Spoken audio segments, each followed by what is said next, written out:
Every great democratic architecture rests on a delicate balance. While we often celebrate the liberties that guard our freedom, there exists a quiet, structural framework that holds the nation together. Welcome to the Civic Blueprint, a deep dive into Part 4A of the Indian Constitution, where we decode the essential obligations that define what it truly means to be a citizen of India. To understand our civic obligations, we must view them through the Constitutional Triad, the three pillars that balance our republic.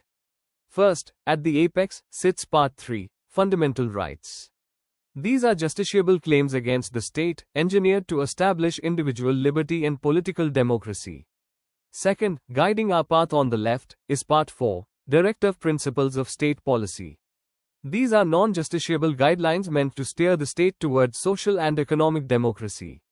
And finally, anchoring the system on the right, is Part 4A, Fundamental Duties. These are non-justiciable obligations of the citizen. They serve as the vital structural counterweight to our rights, ensuring a communitarian balance where individual freedom never derails into social chaos. The history of these duties is a journey of evolution. In the pre-1976 era, we find the void. The original 1950 Constitution lacked a dedicated chapter on what a citizen must do for the nation. The turning point came in 1976 with the catalyst. The Sardar Swaran Singh Committee was formed, initially recommending the incorporation of 8 fundamental duties. Later that same year, Parliament enacted the 42nd Amendment Act.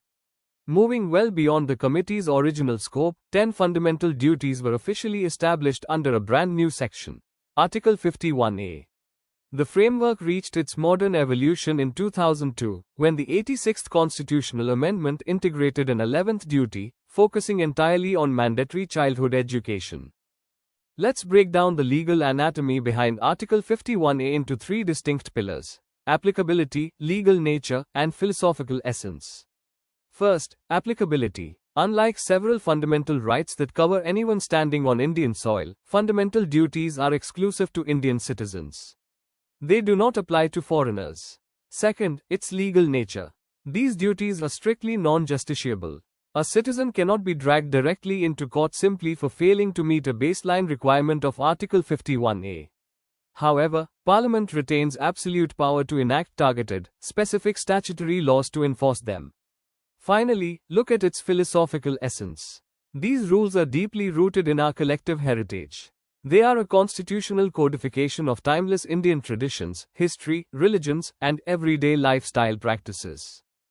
Rather than looking at Article 51A as a disjointed list of 11 separate items, we can transform it into a cohesive blueprint supported by 4 core pillars of civic responsibility.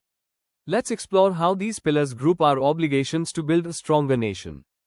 Pillar 1 commands our allegiance to the nation and patriotism through 4 distinct areas.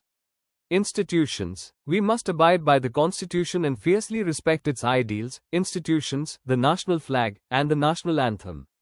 Inspiration. We are called to cherish and actively follow the noble ideals that ignited our historic national struggle for freedom. Integrity. It is our core duty to uphold and protect the sovereignty, unity, and integrity of India. And defense. We must defend the country and enthusiastically render national service whenever called upon to do so. Pillar 2 protects our society and culture. Under brotherhood and dignity, Duty 5 orders us to promote harmony and a deep spirit of common brotherhood among all people of India, cutting cleanly across religious, linguistic, regional, or sectional diversities. Crucially, it includes a powerful mandate to renounce all practices derogatory to the dignity of women. Alongside this stands heritage. Duty 6 commands us to highly value and preserve the rich, irreplaceable heritage of India's composite culture. Pillar 3 bridges our physical world with our minds, environment and intellect. On the environmental front, Duty 7 demands that we protect and improve our natural environment, specifically listing our forests, lakes, rivers, and wildlife, while maintaining a compassionate outlook for all living creatures.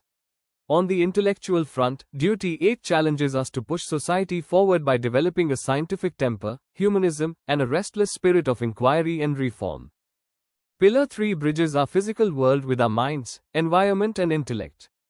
On the environmental front, Duty 7 demands that we protect and improve our natural environment, specifically listing our forests, lakes, rivers, and wildlife, while maintaining a compassionate outlook for all living creatures.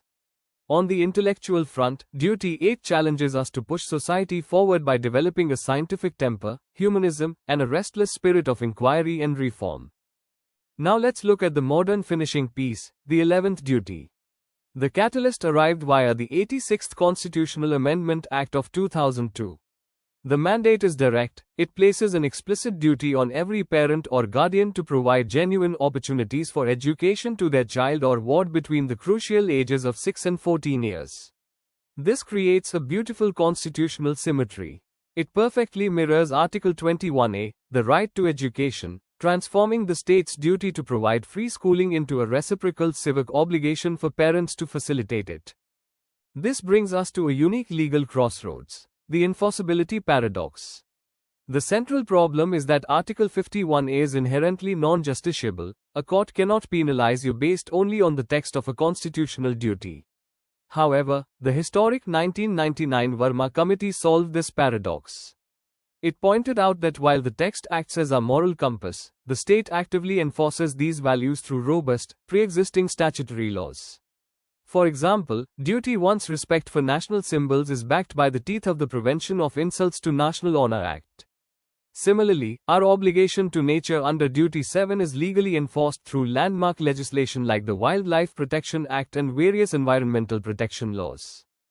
Let's summarize the exact relationship by contrasting our rights and duties across the legal matrix. While fundamental rights are fully justiciable through high court writs, fundamental duties are non-justiciable. While rights represent claims that you hold against the state, duties are your structural obligations to the state and your fellow citizens. Rights extend broad protections to both citizens and foreigners on our soil, but duties remain entirely exclusive to Indian citizens. Ultimately, where rights preserve individual liberty and political democracy, duties build our collective responsibility and civic discipline. As our civic blueprint comes together, the final takeaway is unmistakable: fundamental duties are never mere decorative text or legal afterthoughts. They are the essential structural counterweights designed to balance our fundamental rights. A thriving, enduring democracy requires a blueprint where the liberties guaranteed to us by the state are matched equally by the daily responsibilities we uphold as citizens. Thank you for watching.